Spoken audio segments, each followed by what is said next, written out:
تاتاری بادشاہ امیر تیمور ایک عظیم فاتح تھا۔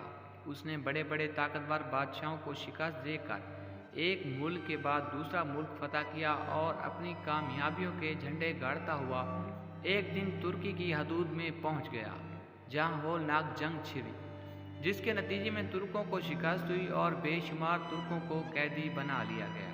اس دور میں جنگی قیدیوں کی سزا صرف موت تھی۔ ان قیدیوں میں سے ایک نوجوان قیدی نے تیمور بادشاہ سے ملاقات کی درخواست کی۔ بادشاہ نے اس قیدی سے ملنے پر آمادگی ظاہر کر دی۔ قیدی کو تیمور کے سامنے زنجیروں میں جکڑ کر لایا گیا۔ سب لوگ بادشاہ کے سامنے سر جھکا کر کھڑے تھے اور وہ نوجوان آنکھوں میں آنکھیں ڈال کر دیکھتا رہا۔ بادشاہ اس نوجوان کی جرأت دیکھ کر بہت حیران ہوا، لیکن اس نے نوجوان کو بولنے کی اجازت دی۔ نوجوان نے کہا، تیمور، تم نے ہماری سلطنت پر حملہ کیا ہے، حالانکہ ہم نے تمہارا کچھ نہیں بگاڑا تھا۔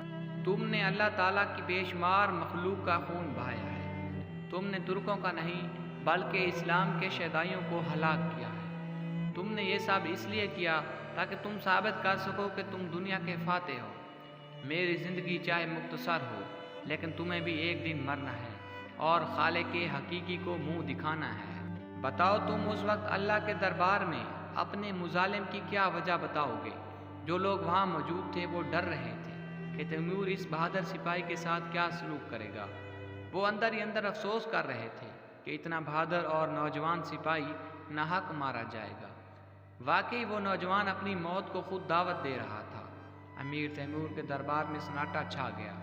آج تک کسی شخص میں اتنی جرأت نہ ہوئی تھی کہ امیر تیمور کو اس طرح مخاطب کرتا۔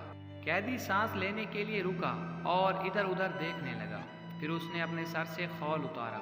سب لوگ یہ دیکھ کر حیران رہ گئے کہ وہ کوئی مرد نہیں بلکہ عورت تھی، جس نے امیر تیمور سے اتنا دیدہ دلیری سے بات کی۔ تیمور خود بھی بہت حیران تھا۔ اس عورت نے کہا، ہم ایسی قوم ہیں جس کی عورتیں حقیقتاً بہادر ہوتی ہیں، حالانکہ عورتوں کو کمزور اور بے کس سمجھا جاتا ہے۔ اس بہادر قوم کے جیالے لوگوں کا خیال کرو جن کو تم تباہ و برباد کر رہے ہو۔ تیمور کا سر شرم سے جھک گیا۔ اس نے تمام قیدی رہا کر دیے۔ امیر تیمور پر بہادر عورت کی تقریر کا اتنا اثر ہوا کہ اس نے اس عورت کو ملکہ بنایا۔